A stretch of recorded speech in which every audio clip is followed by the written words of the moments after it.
په ډېرې علاقې کې دا یو رسم موجود دی چې هغه د 10 محرم په ورځ باندې قبرستان ته ځي او دا عموما د پنجاب علاقه کوم ځای کې چې روافض موجود دي دغه داس چرګو دا قبرستان ته لور شي بیا په یو وخت کې پابندې بتۍ ولګوي ډیوی بالکو د قبر صفایي وکړو او پابندې خوراکي تقسیموي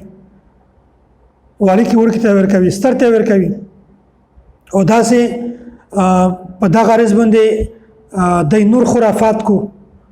کسې دغه شهید شریعت سره هیڅ تعلق نشته یو رز خاص کول او په دارز باندې دغه صفوي مقصودی ګڼل لازم ګڼل چې په دارز باندې صفوي ضروری دي دارز باندې دا شاینه تقسیمول ضروری دي دا بدعت دی شریعت کې دغه بالکل گنجائش نشته او ځنه خلق دا کو چې قبرستان ته لور شي پاکه البته هغه وشه اګان چې په لیار کې تاګ روتا کې مسلاوي صفا کول ضروری دي خو کیم هغه ونه یا هغه وشه چې په قبر باندې د پوسوي هغه ما کټ کوي اخو د الله تعالی عبادت کو قبر ولته سکون ملاويږي خو هغه خاص طبقه هغه وشه کټ کوي هغه ونه کټ کوي چې د میش قبر ولته سکون نشي ملاو دمره ظالم سوچتای دی او بل دا چې په دارې زبونده زنه شزونه د 10 محرم پر زبونده شزونه قبرستان ته چی ولته دی بدعات رسومات په دا شاینه کې مبتلا وي د فتنه اندیشناوي غلطه چارې کو تفسیر نه درته بیانومه هر انسان به باندې شپېږي نو په داسې رز باندې شزونه قبرستان ته ما پرېږدي عام روټین مطابق سړی د عبرت ته پورا قبرستان ته تلای شي شزونه تلای شي سړی تلای شي خو د سړی په نگرانی کې چې دغه شزا صرف دعا وغوړي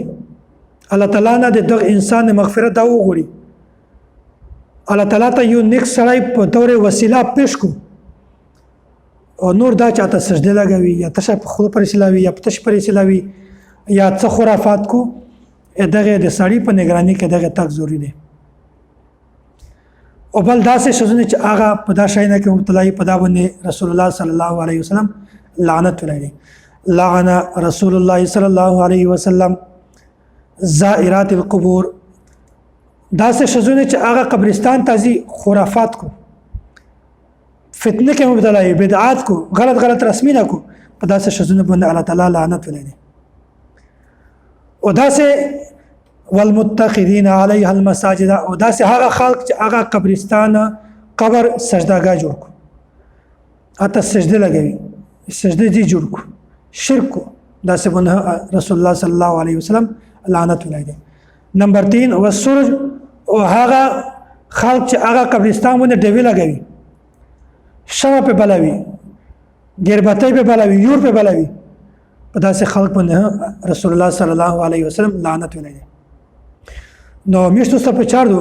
چې د عبرت ته پورا قبرستان ته شزونه خپل نگرانی کې وي